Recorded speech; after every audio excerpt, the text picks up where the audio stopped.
We have some major updates of mixed martial arts, starting with the news. Payton Talbott announced his next fight for January. Recently, he came out with a video and said that if everything goes okay, he's ready to take fight.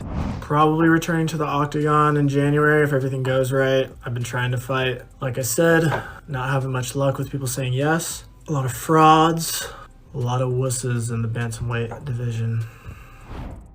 Charles Oliveira made a request to the UFC regarding Tony Ferguson, who is currently on an 8-fight losing streak. Despite this, Tony is preparing for his next fight. In an interview with an MMA reporter, Charles shared his take, saying, "Tony deserves all the respect in the world just to be fighting still, but I think the UFC should also give him some help and put him against someone around his age so they can put on a show, and we applaud them. The guy doesn't want to retire, he's there, so why not get someone with the same vibe to put on a big fight? The guy has a certain age and you put him against young kids to fight him? That hurts him a little bit." Renato Moicano warns whole lightweight division fighters that he can beat all of them except for Dustin. Recently, Moicano was on Ariel Helwani's show and he commented on the entire lightweight division. He said he could beat all the fighters in the division except for Dustin Poirier. Take a look. Dustin Poirier saying he got to fight. I don't really care. Doesn't really matter. You'd fight Dustin? You'd no, fight? No, it's your teammate. Yeah. No, he's my teammate. And not only that, what's the point of going a fight that I know I'm going to lose? I train with him all the time. What's the point of signing the contract, a fight, a guy that beats me up in the gym? So there is no point on that. On my mind, I am the best fighter on the lightweight division. I can beat anybody. I just cannot beat Dustin Poirier. The rest, I can beat everybody in this division. Ilia Topuria claims that the first 10 seconds of his fight with Max Holloway will be the most iconic in UFC history for the fans. Recently on Helwani's show, Ilia Topuria said that in the first 10 seconds of his fight with Max Holloway, he plans to stand in the middle of the cage and point to the ground. He's basically saying he's ready to throw down and wants Holloway to come at him, which shows he's feeling bold. Gonna set the stage for an exciting and aggressive fight right from the get-go. So let's bang, bro. If you're ready, I was born ready. Well, so you are predicting this. You are saying first 10 seconds, you're going to walk to the middle of the cage, you're going to point down? First 10 seconds, I'm going to point the middle of the octagon and I will stay there. I want to give the best and the most excited 10 seconds in the UFC history to the fans. They deserve it. And if he stays in the middle, I promise I'm going to knock him out. I'm going to take his head off. I prepare myself for that, so. Do you think he'll meet you? Do you think he'll meet you there? I don't know. We'll see. He's calling himself the BMF. So that's one of the things we're gonna find out. Right. If he's the BMF or he's a pussy like everyone who is predicting that I'm going to lose to Max Holloway. All the UFC fighters, I watched the predictions of all the UFC fighters that they are predicting that he's going to beat me. All the bombs. Fuck you, everyone. After I'm gonna knock him out. Don't even tell me hello if you see me around. Fuck yourself, everyone. Who's doing this? Who's saying this? Who's picking against you? I don't know. Many fighters. I don't even wanna tell you the names. Okay. Because I don't wanna give importance about them. Fuck them all. But you're taking notes. I'm taking notes. Taking notes. They all like snakes in the grass because they see you around and then they acting like a fans. But when they have to do something, no, Max is going to beat him. Maybe they feel a little bit of envy. Seems like Belal Muhammad exposed Ariel Helwani for his biased takes.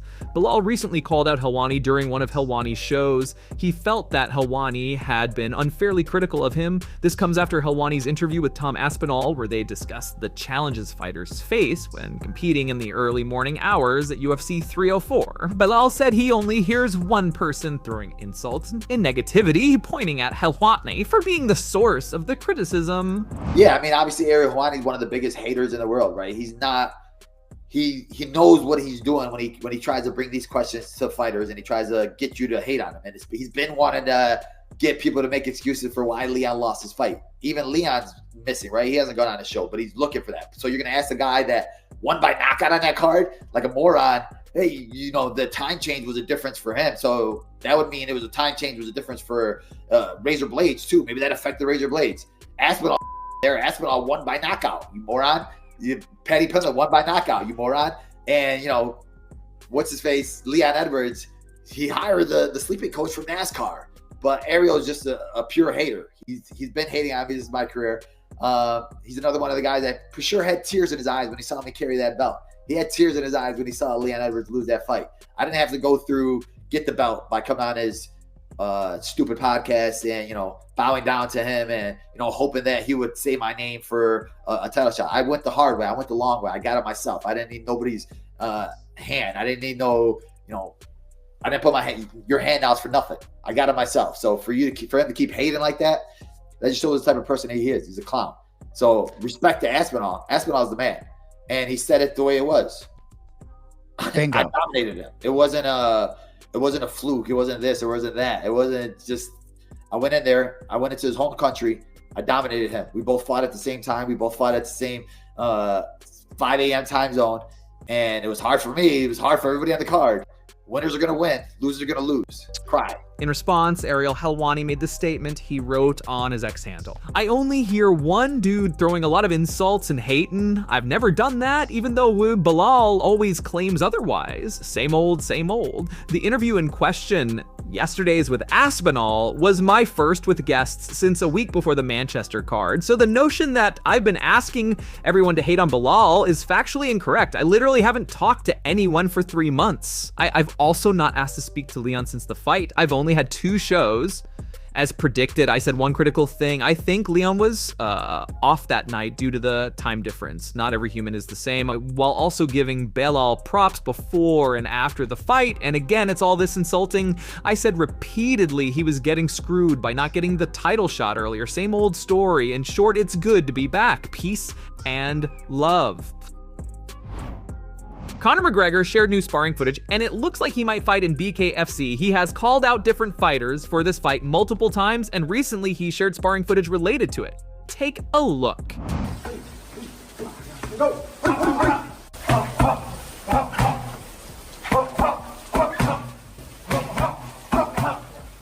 Bum, bum. Make that happen.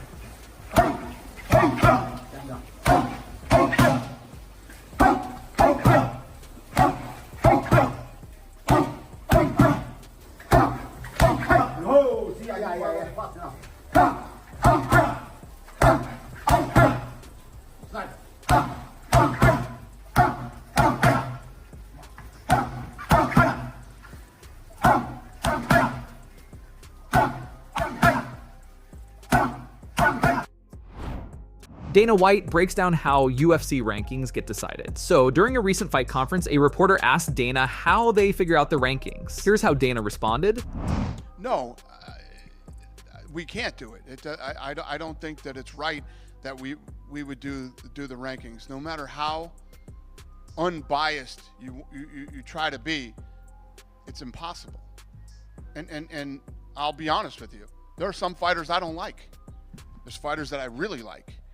And there's things that are good for the business. There's things that you might think, I don't want in our hands at all. Not mine, not Sean's, not Mick's, not Hunter's, nobody's.